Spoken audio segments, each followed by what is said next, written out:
तो breaking with agenda में आपका एक बार फिर स्वागत है। चर्चा हम कर रहे हैं कि उपचुनावों के जो नतीजे सामने आए हैं वो 2024 लोकसभा चुनावों पर क्या असर डालेंगे। तमाम राजनीतिक मेहमान हमारे साथ बने हुए हैं। सीधा रुख कर लेते हैं, जितेंद्र प्रताप सिंह एसबी की तरफ से हमारे साथ बने हुए हैं। जितेंद्र जी, आपका तो अभी अभी नया गठबंधन हुआ था, बहुत बड़ी जिम्मेदारी दी थी बीजेपी ने आप पर, घोसी विधानसभा सीट पे जीत की, लेकिन आप पूरी तरह से नाकामयाब हुए। वजह क्या रही? देखिए, पहले मैं माफी के साथ कहूंगा, मेरा नाम जैनेंद्र अर्कवंशी है, जितेंद्र नहीं है। ठीक है, ठीक है, ठीक है सर। और दूसरी चीज, कोई ये देखिए, कोई जिम्मेदारी नहीं दी गई थी, बल्कि साथ में मिलकर हम लोगों ने चुनाव लड़ा और उसके लिए हम घोसी की जनता का सम्मान करते हैं और उनको धन्यवाद देते हैं। उन्होंने चुनावों में भागीदारी की। लेकिन मैं एक चीज स्पष्ट कर दूं कि ये कहीं ना कहीं ऐसा हुआ कि पिछले 6 साल में 4 चुनाव हो गए घोसी में, तो ये जनता का थोड़ा सा गुस्सा या फ्रस्ट्रेशन थी हमारे गठबंधन के प्रति, जो उन्होंने दिखाई। एक और चीज मैं स्पष्ट कर दूं कि अभी अभी हमारे भाई जो कह रहे थे, फराज भाई, कि ये पूरे देश का मूड है।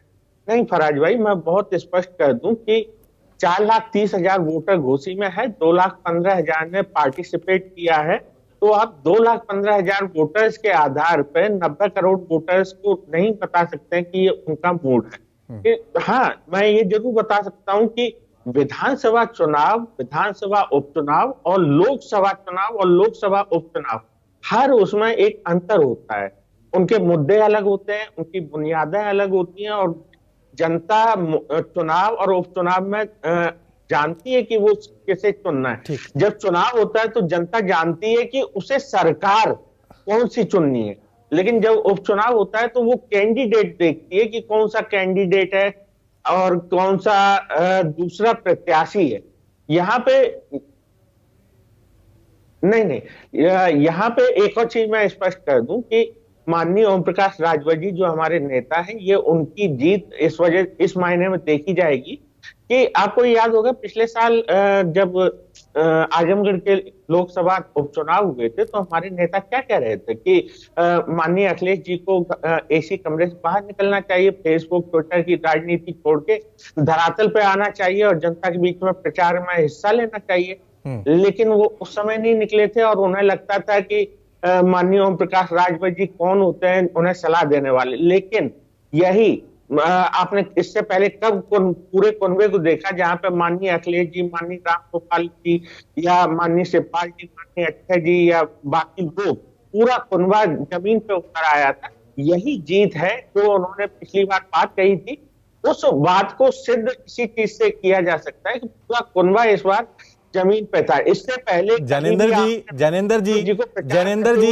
जैनेंद्र जी, आपको इस बात की खुशी है कि पूरा कुनबा जो है समाजवादी पार्टी का जमीन पे उतर आया। इस बात का गम है कि ये आपका इलाका था, आपका प्रभाव था इस इलाके में, और आपका नया नया गठबंधन हुआ था, आपको वहां हार मिली। आपको सबसे बड़ी जिम्मेदारी थी राजभर जी पे कि ये सीट जीतनी चाहिए, और पूरा दमखम भी लगाया। आपको किस बात की ज्यादा खुशी है? देखिए, मैं एक चीज स्पष्ट कर दूं, हमारा जो गठबंधन है वो कोई ऐसा थोड़ी था कि केवल घोसी विधानसभा उपचुनाव के लिए गठबंधन हुआ था। पहली परीक्षा थी ना, कोई अग्नि परीक्षा नहीं होती है।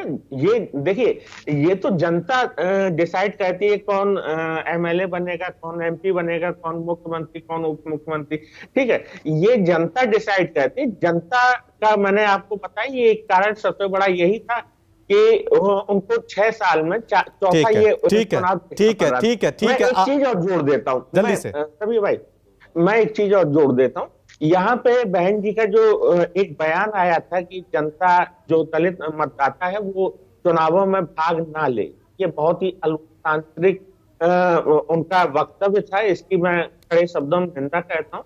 और कहीं ना कहीं ठीक है जितेंद्र जी, आप निंदा कर रहे हैं, लेकिन इसका असर एनडीए अलायंस पे पड़ा है।